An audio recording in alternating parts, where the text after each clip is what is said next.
सच्चा लड़का अब्दुल कादिर और लुटेरे। सैयद अब्दुल कादिर का जन्म ईरान के जिलान गांव में हुआ था।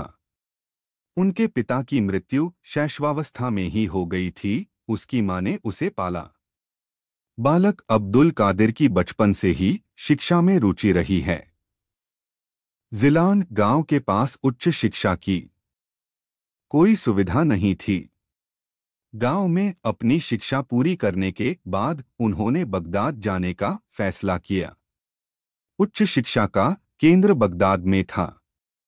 अब्दुल कादिर की मां नहीं चाहती थी कि उनका इकलौता बच्चा इतना दूर जाए, लेकिन लड़के की शिक्षा के प्रति रुचि को देखते हुए उसने उसे जाने दिया। यह 900 साल पहले की बात है। तब कोई कार या ट्रेन नहीं थी। व्यापारी ऊंट, खच्चर और अन्य जानवरों का व्यापार करने के लिए बड़ी संख्या में गांव-गांव जाते रहे थे। लेकिन रास्ते में कुछ लुटेरे और ठग रहे थे। तीर्थयात्री भी व्यापारियों के साथ समूहों में आ रहे थे।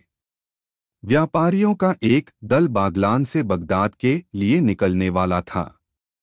अब्दुल कादिर की मां ने अपने बेटे को 40 अशरफियों को शर्ट में बांधकर रख दिया। जब व्यापारियों का एक दल बगदाद के लिए निकला तो वह उनके साथ चलने लगा। मां ने कहा, बेटा, तुम्हारे पिता ने इतना पैसा छोड़ दिया है। एक बात याद रखना, कितनी भी मुसीबत आ जाए, झूठ मत बोलो, भगवान पर विश्वास करो। मां का अभिवादन करने के बाद पुत्र अब्दुल कादिर व्यापारियों के दल के साथ चलने लगा। रास्ते में लुटेरों ने व्यापारियों को घेर लिया और उनका सामान लूट लिया। लुटेरों की भरमार थी। शांत जंगल में हमला करने के कारण व्यापारी कुछ नहीं कर सके। अब्दुल कादिर के कपड़े फटे हुए थे, इसलिए लुटेरों ने महसूस किया कि लड़के के पास कुछ भी नहीं है।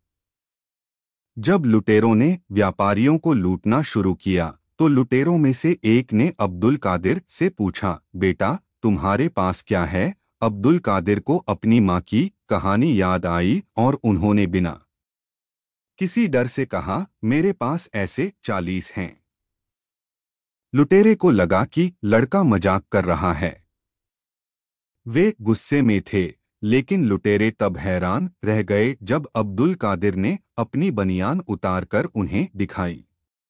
उनके मुखिया ने पूछा, बेटा, तुम्हें पता है कि हम अशरफी को तुमसे दूर करने जा रहे हैं, लेकिन आपने हमें इसके बारे में बताया।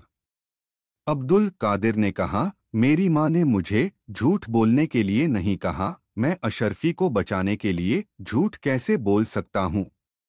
तुम अशरफी को ले लो तो भी ईश्वर मुझ पर कृपा करेगा। एक छोटे बच्चे की बातें सुनकर लुटेरे को अपनी डकैती का गहरा अफसोस हुआ।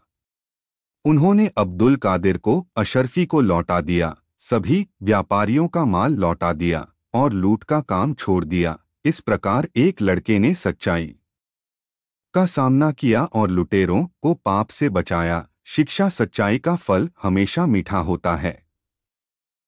अगर आपको भी ये मोटिवेशनल कहानी अच्छी लगी हो तो कमेंट, शेयर और सब्सक्राइब जरूर करें।